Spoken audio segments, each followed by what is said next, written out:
morning, students. Welcome back to the class. Students, a couple of days back, I gave you an assignment having few questions based on Coulomb's law, etc. I don't know how many of you have really tried to solve them. Anyhow, if you haven't tried or you are yet planning to try it, so I am here again with the solutions of these questions. Students, please do watch this video carefully for the complete understanding of these numericals, because these all are important questions. I have got these questions from different sample papers and previously asked questions in the board exams. So do watch this, take these questions seriously, because there are methods to solve these questions. The methods, some methods are like lengthy methods, but when you are answering the questions in examination hall, you run short of time and you have to then see for the tricks or the shortcut methods for solving those questions. Today I'll give you those shortcut methods to how to find the solutions of these questions carrying 2, 3 or 1 marks, because these are generally the questions which are asked for 2 or 1 marks only. Okay, the first question is: force between 2 point electric charges kept at a distance d apart in air is F. If these charges are kept at the same distance in water, okay, how does this force between them changes? To solve this question or to find a solution to this question, first of all you must be knowing that in the first part of the question it is given that there are 2 point charges and the force between them when they are kept in air is F. Okay, then F is equal to it, you can write it as F air. It is equal to K and electric charges Q square upon R square. ठीक है, this K is 1 upon 4 pi epsilon naught Q square upon R square. Then what about water? You know, water is having a dielectric constant. It is a dielectric, so it will have a dielectric constant K. ठीक है, so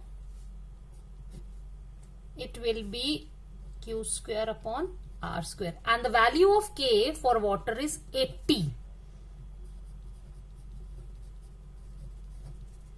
Rest of the question remains same. This is the lengthy method. I am going to do it first, but then I'll tell you how to solve it in 2 or 3 steps. Okay, this is your equation number 1 and this is your equation number 2. Now dividing first by second, what we get? F water upon F air is equal to, ठीक है, and F air, ये now cancel out the things which are common in the numerator and denominator. What is left?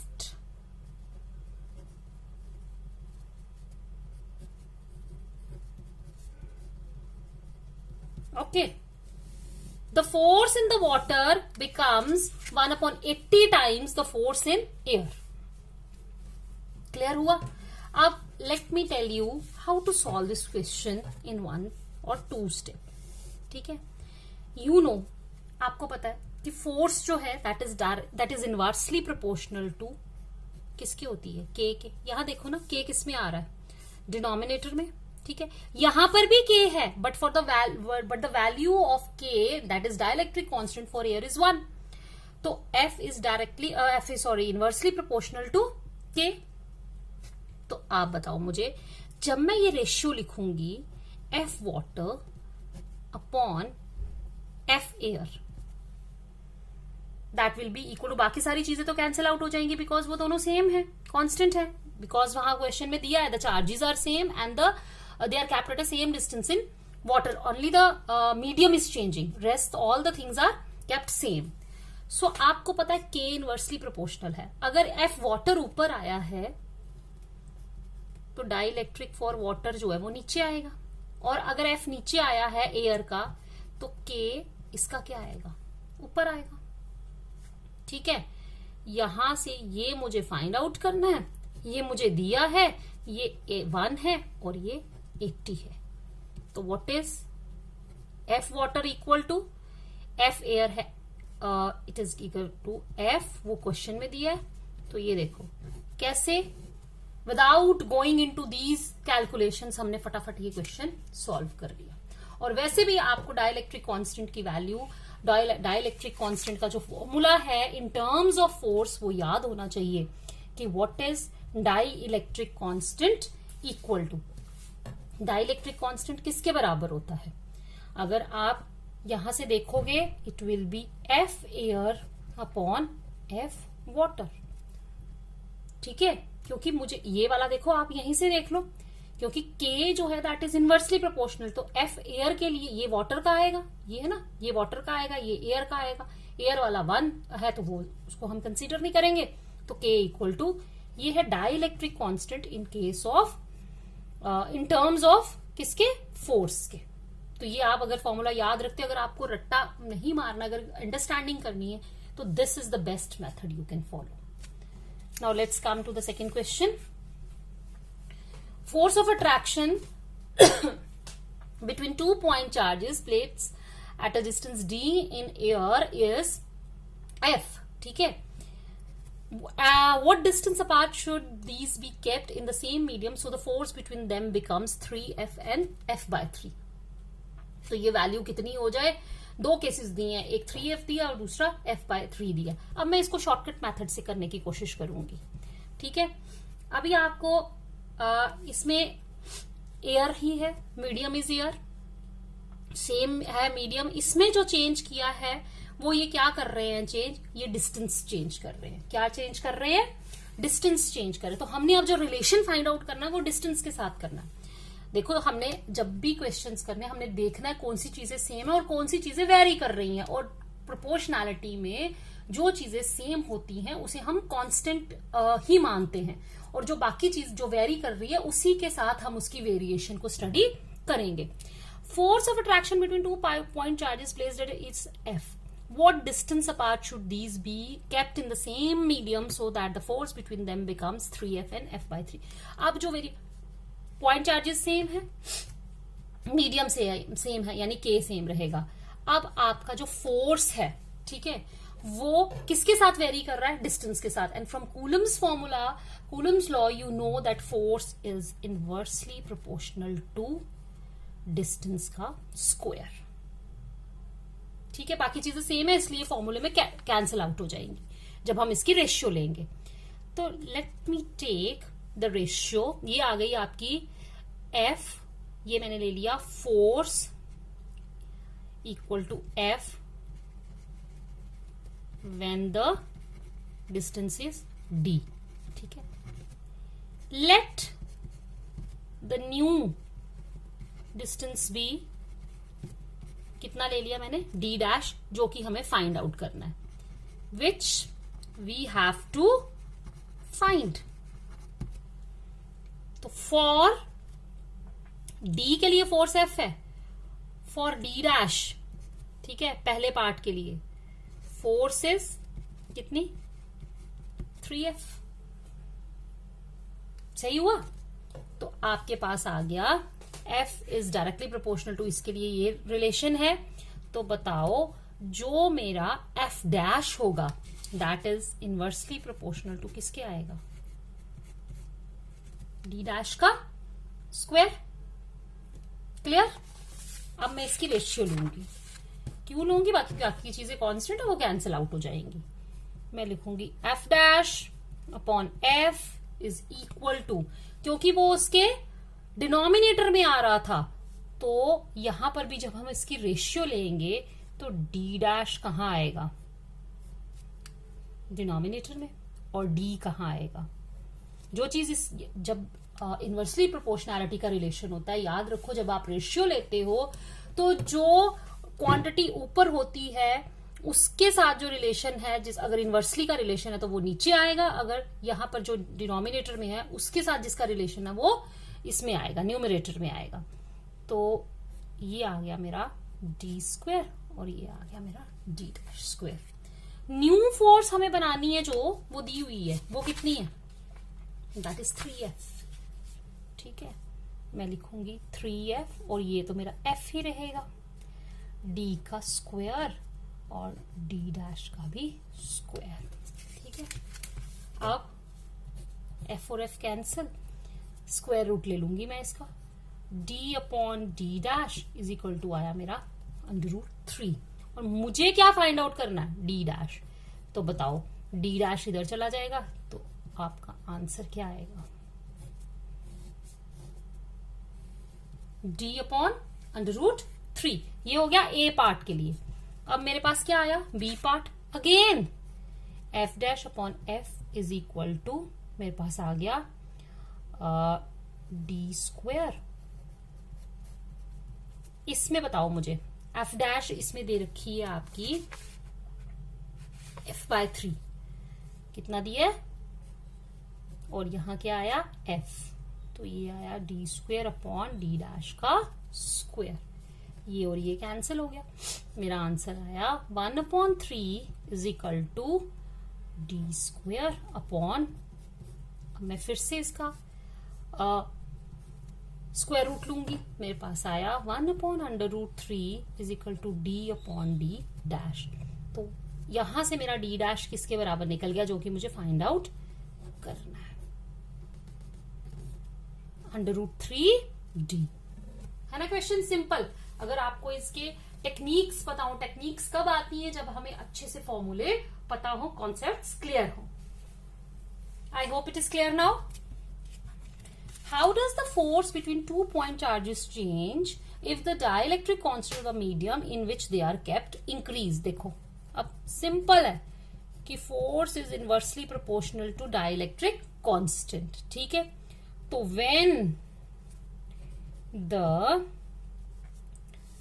dielectric constant को increase कर रहे हैं, when the dielectric constant is increased according to the equation 1, force decreases.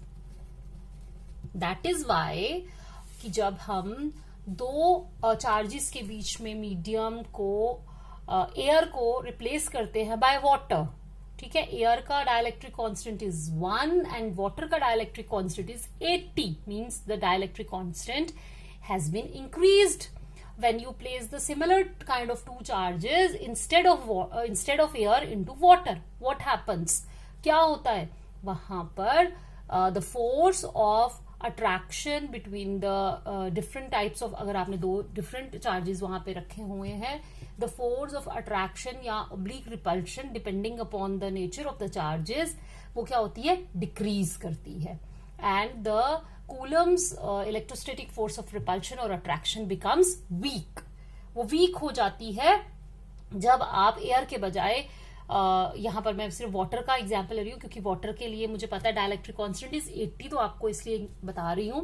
और यही reason है कि why when you dissolve, when you prepare an aqueous solution of sodium chloride, आपका जो सोडियम क्लोराइड है वो aqueous solution, otherwise sodium chloride को अगर आप एयर में रखोगे इट इज नॉट कंडक्टिंग, लेकिन जब आप उसका aqueous solution लेते हैं तो वो क्या हो जाता है, वो इलेक्ट्रोलाइट बन जाता है, कंडक्टिंग हो जाता है। Why? Because when you dissolve sodium chloride into water, the electrostatic force of attraction between the sodium and the chloride ion reduces and the separation of the ions takes place, और separation होने के क्योंकि force of attraction कम हो जाती है तो वो separate हो जाते हैं and then the solution starts acting as a electrolyte during the process of the electrolysis.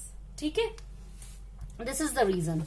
एक और question जिससे आपका explain हो गया। Two equal balls having equal positive charge Q coulombs are suspended by two insulating strings of equal length. What would be the effect on the force when a plastic sheet is inserted between the two. ठीक है, since plastic is a dielectric having K greater than 1. Therefore, force between two equal charges decreases. क्यों decrease करती है? According to the relation जो मैंने अभी आपको बताया, F is inversely proportional to K. Since K is greater than 1, so force will decrease. Now, moving on to the second question, next question, sorry. Can two like charges attract each other? अगर हम generally किसी 10th class के बच्चे को पूछेंगे तो वो बोलेगा कि ये कैसे पॉसिबल है, लाइक चार्जेस तो हमेशा क्या करते हैं, एक दूसरे को रिपेल करते हैं. ये कौन सा क्वेश्चन मैम पूछ रही है कि can two like charges attract each other, if yes how. बच्चे ये क्वेश्चन एक बार आई थिंक कुछ साल पहले ही एज एन ऑब्जेक्टिव पूछा हुआ था और उसमें हाउ नहीं था, आपको सिर्फ यस और नो में जवाब देना था. क्या दो लाइक चार्जेस एक दूसरे को अट्रैक्ट कर सकते हैं? क्या आपके दिमाग में जो पहला आंसर आएगा वो होगा नो, मगर this is yes. Yes, two like charges can attract each other. अब देखो कैसे अट्रैक्ट करते हैं. कंडीशन होती है. What is the condition? Condition is one body must be having greater charge than the other body. सुनो, ये सपोज मेरी एक बॉडी है जिसके ऊपर पॉजिटिव चार्ज है, बहुत ज्यादा पॉजिटिव चार्ज है, और दूसरी बॉडी है जिसके ऊपर थोड़ा सा पॉजिटिव चार्ज है. अब क्या होगा, when you bring these two objects close, touch नहीं करना है, closer to each other, due to the process of induction. ठीक है, ये बहुत ज्यादा चार्ज है. ये क्या करेगा कि इसके अपने चार्ज पे कोई फर्क नहीं पड़ेगा. ठीक है, जैसा है वैसा का वैसा ही रहेगा. लेकिन जो आपने ये चार्ज ये वाली बॉडीज के पास लाई, इसके नियरर एंड पे बहुत, जितना इसके ऊपर पॉजिटिव चार्ज होगा उतने ही अमाउंट से ये इसके ऊपर नेगेटिव चार्ज इंड्यूस कर देगा. ठीक है, और फार्दर एंड में इसके पास पॉजिटिव चार्ज होगा, अपना जो थोड़ा बहुत है वो भी होगा, और जो फार्दर एंड पे इसने इसके ऊपर because of the process of induction जो है वो चार्ज इंड्यूस होगा, तो वो भी इसके ऊपर डिपॉजिट होता जाएगा. अब देखो, नो डाउट कि इसका जो पॉजिटिव चार्ज है इसके नेगेटिव चार्ज से कंपैरेटिवली थोड़ा सा ज्यादा होगा, क्योंकि इसके ऊपर अपना पॉजिटिव चार्ज भी कुछ था. बट हम लोग जब फोर्स ऑफ अट्रैक्शन और रिपल्शन की बात करते हैं तो उसमें डिस्टेंस एक बहुत अहम रोल प्ले करता है. Since this negative charge is closer to the positive charge, negative charge is closer to the positive charge, तो जो ये नेगेटिव चार्ज, क्योंकि नेगेटिव चार्ज बहुत ज्यादा इसके ऊपर यहां पास में आएगा, तो ये जो नेगेटिव चार्ज हो, ये जो पॉजिटिव और नेगेटिव चार्ज होगा, इसकी वजह से इसमें फोर्स ऑफ अट्रैक्शन जो है वो पैदा होगी. तो ये बॉडी जो पॉजिटिवली, हाईली पॉजिटिवली चार्ज है, वो अपने दूसरी किसी कम पॉजिटिवली चार्ज बॉडी को अट्रैक्ट कर सकती है by the process of induction, क्योंकि इंडक्शन की वजह से इसके नियरर एंड पे उतना ही अमाउंट ऑफ नेगेटिव चार्ज जो है वो एक्यूमुलेट होगा, और जो इसके ऊपर पहले से पॉजिटिव चार्ज था, अब वो इसको इसमें रिपल्शन के लिए अब वो बहुत कम हो जाएगा, क्योंकि इसमें अट्रैक्शन ज्यादा हो गई और रिपल्शन कम हो गई. ऐसे तो पॉजिटिव चार्ज इस एंड पे भी है, बट ये पॉजिटिव चार्ज इस वाले नेगेटिव चार्ज से दूर है, तो force of attraction will now dominate the force of repulsion, due to which this small, या आप कह सकते हो small positive charge will be attracted towards the largely positively charged body. ठीक है, तो आप यहां से इसका आंसर हम ये एक्सप्लेन कर सकते हैं कि yes, दो लाइक चार्जेस, सेम यही चीज अप्लाई होती है when the bodies when the two bodies are negatively charge. वहां पर भी इंडक्शन की वजह से नियरर एंड के ऊपर opposite nature of charge produce होगा, इंड्यूस होगा रादर, जिसकी वजह से उसमें फोर्स ऑफ अट्रैक्शन पैदा हो जाएगी। तो यस, दो लाइक बॉडीज जो है वो एक दूसरे को अट्रैक्ट कर सकती हैं, लेकिन कंडीशन ये होनी चाहिए कि एक बॉडी पे चार्ज ज्यादा होना चाहिए और दूसरी बॉडी पे चार्ज कंपैरेटिवली बहुत कम होना चाहिए। नाउ लेट्स कम, ये 1 मार्क का क्वेश्चन बहुत बार पूछा गया है। Obtain the dimensional formula of epsilon naught. First of all you have to write down the formula for force, जिसमें कि एप्सिलॉन नॉट आता है। ठीक है, यहां से मैं एप्सिलॉन का फॉर्मूला निकालूंगी। एप्सिलॉन इधर आ जाएगा, Q1 Q2 4 पाई F और R स्क्वायर। देखा क्या किया मैंने, एप्सिलॉन को इधर लिखा। पहले एप्सिलॉन, जब भी हमने डायमेंशंस निकालनी है सबसे पहले we need to have its formula. तो एप्सिलॉन इधर चला गया, ये फोर्स वगैरह सब नीचे आ गए। अब हमने क्या करना है, सबके हमने डायमेंशनल फॉर्मूलाज यहां पर लिखने हैं। क्यू, अभी आप लोगों ने 10th क्लास में भी पढ़ा हुआ है कि what is current. Current is, क्योंकि क्यू जो है इसका हमारे पास कोई भी fundamental, Q is not a fundamental quantity, तो इसका हमारे पास SI यूनिट तो है, मगर हमारा जब डायमेंशंस करनी है तो उसमें इसका हमारे पास कोई भी सिंबल नहीं है। तो we have to first of all इसको हमने उस चीज में कन्वर्ट करना है जो कि हमारे पास जिसका ऑलरेडी सिंबल है। तो I इज इक्वल टू किसके बराबर होता है, Q अपॉन T के। तो Q किसके बराबर आ जाएगा, IT के। तो मैं Q का फॉर्मूला लिखूंगी यहां पर, ये आ जाएगा IT, और इधर भी क्या आएगा IT। You know 4 pi is dimensionless, इसका आ गया फोर्स का। ठीक है, तो मैं अभी सिर्फ फॉर्म ऐसे ही लिख रही हूं। Now we will write down the dimensions of all the things. I की डायमेंशन के लिए we write A, again A। Force के लिए we will write down M1 L1 T-2, इसको भी आप स्क्वायर ब्रैकेट्स में रखेंगे, and for it we will write L square. अब देखते जाओ जो जो चीज कैंसिल होती है और जो जो चीज आप कर सकते हो। इसमें आ गया मेरे पास सबसे पहले M1 नीचे है, ऊपर जाके हो जाएगा -1। यहां पे L की पावर कितनी आई 3, ऊपर जाके हो जाएगी -3।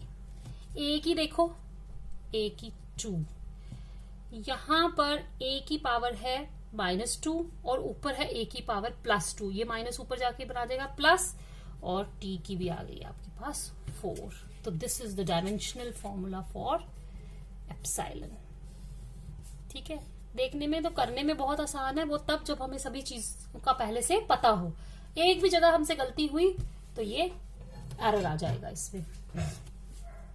Now moving on to the next question. ये क्वेश्चन जो है, this question I think has been asked 2 years back during the examination of JNK board. हो सकता है वैल्यूज अलग हो, बट पैटर्न यही था, यही उसमें, और इस तरह के जितने भी क्वेश्चंस आएंगे the same procedure will follow. ठीक है, तो ऐसे क्वेश्चंस कैसे फाइंड आउट करने हैं, कैसे आपने इसका सोल्यूशन निकालना है, इसका करने का बहुत ही सिंपल तरीका है। The sum of the 2 point charges is 7 microcoulomb. तो सबसे पहले हम लेट करेंगे, let the 2 charges be Q1 and Q2. It is given Q1 plus Q2 is equal to 7 microcoulomb, and it is given, next thing क्या दी है, इनकी जो force है that is 1 Newton, and distance is given 30 centimeter, it means it is 0.3 meter. ठीक है, now we will write down the formula for the force.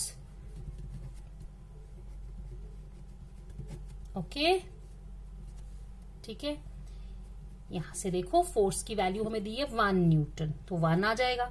1/4 pi epsilon not की value कितनी होती है 9 × 10⁹।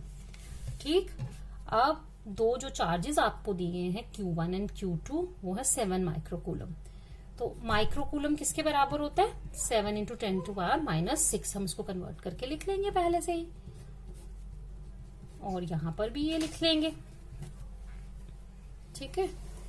और ये मेरा आर स्क्वायर जो है that is 0.3 into 0.3। Let me find the, इसका हम सॉल्यूशन निकालेंगे। 10 की पावर्स में सारी बाद में ही इकट्ठी लिखूंगी।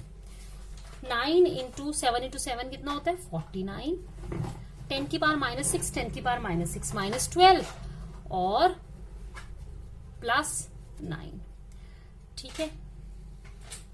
नीचे मैंने लिख दिया 3 इंटू 3, क्लियर। और 3/10, ये 10 ऊपर आना था, 10 ऊपर आना था, तो 10 की पावर कितनी बढ़ गई 2। 3 3 3 कैंसल्स, क्या आया मेरा यहाँ पे 49 इंटू 12 की पावर क्या है 10 की पावर सॉरी -12 +9 +2 भी आ गई अब, ठीक है। तो कितना हो गया ये देखो 11 और ये, तो आपके पास आया, मेरा आंसर आया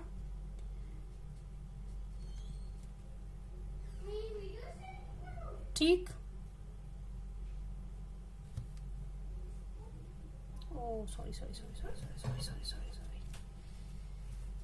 ये तो वही आंसर आएगा। हमने यहां पर Q1 और Q2 की वैल्यू लगानी ही नहीं है, क्योंकि मैं तो फाइंड आउट वही फिर से आ जाएगा हमारा आंसर। सॉरी बच्चे, यहां से ये गलत हो गया। हम यहां पे क्या करेंगे, देखो coming back to the question, ठीक है। It is 1 equal to 9 into 10⁻⁹ into Q1 Q2 upon 0.3 into 0.3। इसको कैंसिल कर दो, क्योंकि जब मैं करते करते मैं भूल गई कि इसको हम लोग मैं फोर्स निकालना शुरू होगी। फोर्स तो हमें ऑलरेडी दी हुई है, ठीक है। हमें यहां पर क्या निकालना है, I have to find out Q1 and Q2। So what is Q1 and Q2 equal to, तो यहां से देखो ये ऊपर जाके आ जाएगा, इसके ये हटा दो 2 आ जाएंगे, ये और ये कैंसिल हो गया। तो मेरे पास जो आंसर आया वो क्या आया, Q1 Q2 into 10⁻11 is equal to 1, ठीक है। तो what is Q1 Q2 equal to, it is 10 की पावर -1 कूलम। ये चीज मुझे यहां पर चाहिए थी। अब मेरी एक कंडीशन ये आ गई दिस, और एक मेरे पास ये आ गया। नाउ व्हाट विल डू, हम लोग निकालेंगे Q1 माइनस Q2 का होल स्क्वायर।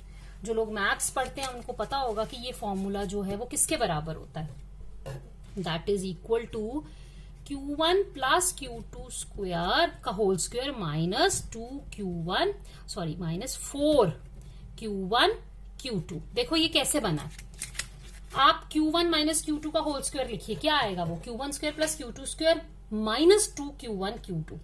ये इक्वल टू किसके बराबर, इसको देखो आप Q1 square plus Q2 square plus 2Q1 Q2 -4Q1 Q2 plus 2Q1 Q2 -4Q1 Q2, तो क्या आएगा -2Q1 Q2, वो बन जाएगा इसके बराबर।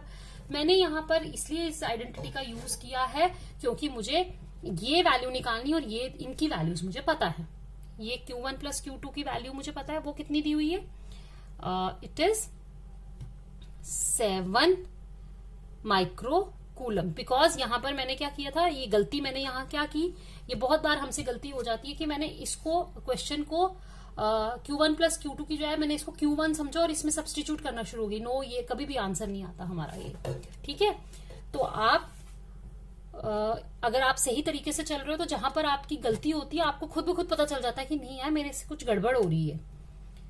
तो ये आ गया 7 इंटू 10⁻⁻6 का होल स्क्वायर -4 इंटू 10 की पावर -11, ठीक है। ये आपके पास आ जाएगा 49 इंटू 10 की पावर -12 -4 इंटू 10⁻⁻11। देखो अब मुझे इसको, ये 10⁻⁻12 है और ये मेरा 10⁻⁻11 है। अगर मुझे इनको सब्ट्रैक्ट करना है तो पावर्स जो है वो सेम लानी है। तो मैं इसको लिख लूंगी 4.9 इंटू 10 की पावर -11 -4 इंटू 10⁻⁻11। समझ आया क्या किया? एक 10 को मैंने के साथ इसको डिवाइड कर लिया। 4.9 माइनस ये आ जाएगा तो it will B 0.9 into 10⁻11। Again मैं इसको क्या करती हूँ अब,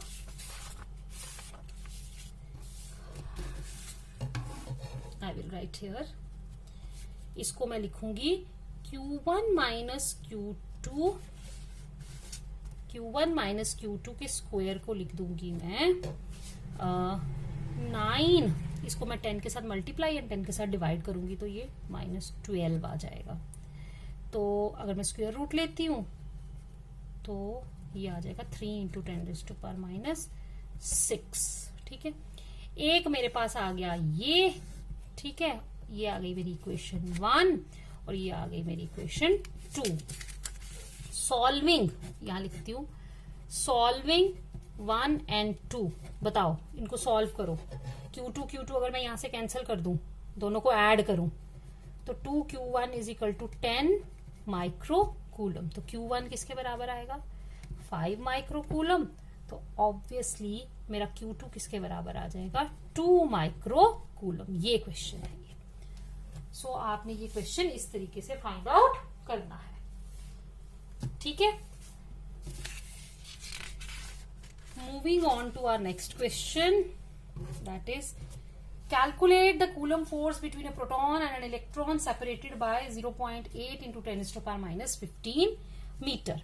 तो आपने सिंपल है ये बड़ा,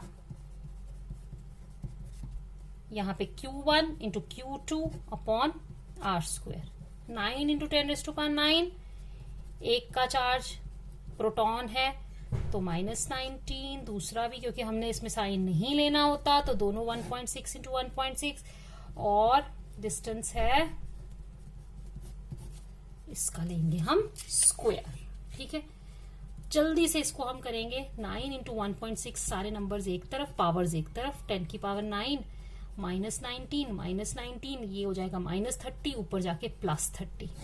नीचे लिखा मैंने 0.8 इंटू 0.8, ये कट गया 2 आया, ये कट गया 2 आया, 9 4 जा 360। अब मैं इसको सॉल्व करूंगी। ये आया 30 + 9 39 और -38। ठीक है, ये 36 आएगा ना, इंटू 10, तो आंसर विल बी 360 न्यूटन। ठीक है, next question is 4 point charges, एक स्क्वायर है। ठीक है, A B C D, they are located at the corners of A B and C D। सबकी साइड कितनी है? 10 सेंटीमीटर।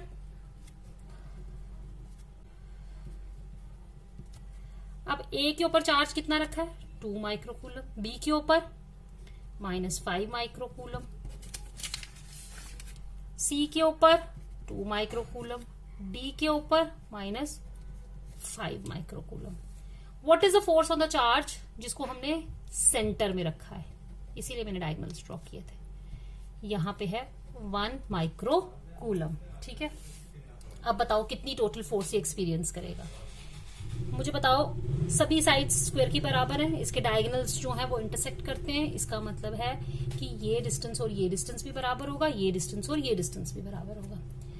अब 1 माइक्रोकूलम, ठीक है, इस B के कारण जो फोर्स एक्सपीरियंस करेगा दैट विल बी, ये पॉजिटिव है ये नेगेटिव है, तो ये होगी फोर्स ऑफ अट्रैक्शन इधर को। अब ये 1 माइक, ये भी ये पॉजिटिव है ये नेगेटिव है, तो आपकी FD जो होगी वो ये आएगी। ठीक है, आप देखो ये 2 माइक्रोकूल पॉजिटिव और ये पॉजिटिव, तो फोर्स ऑफ रिपल्शन FA ये होगी। ये भी पॉजिटिव ये भी पॉजिटिव, तो FC की डायरेक्शन ये होगी। ठीक है, अब क्या हुआ, सभी जो आपकी फोर्सेस आई हैं इसमें, इनकी मैग्नीट्यूड जो है इसकी, ये इस लीनियर ये वाली लाइन के अलोंग देखिए, ये डिस्टेंस और ये डिस्टेंस क्या है? बराबर। ये चार्ज की मैग्नीट्यूड और चार्ज की मैग्नीट्यूड भी सेम है। सो FB is equal and opposite to FD and FA is equal and opposite to FC. क्यों? यहां पर मैग्नीट्यूड देखो और डायरेक्शन देखो opposite. Therefore, sum of all the forces on 1 microcoulomb will be 0. क्यों? क्योंकि इसने इसको कैंसिल कर देना, इसने इसको कैंसिल कर देना. ये बहुत बार क्वेश्चन जो है वो एग्जाम में पूछा जाता है. क्लियर? ठीक है. अब आ जाइए, मैंने कुछ इसमें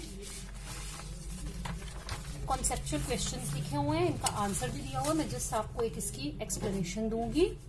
A comb running through one's dry hair attracts bits of paper. What happens? Why? And what happens if the hair is wet or if it is a rainy day? ठीक है. Remember, a paper does not conduct electricity. तो ये बड़ा common सा experience है कि जब आप कॉम्ब को ड्राई हेयर में आप रन करते हैं, चलाते हैं, तो उसमें क्या हो जाता है, due to the friction comb के ऊपर पॉजिटिव चार्ज आ जाता है एंड बिट्स ऑफ पेपर के ऊपर भी कॉम्ब के ऊपर और हेयर के ऊपर जो है वो ऑपोजिट काइंड ऑफ चार्ज जो है वो डेवलप हो जाता है.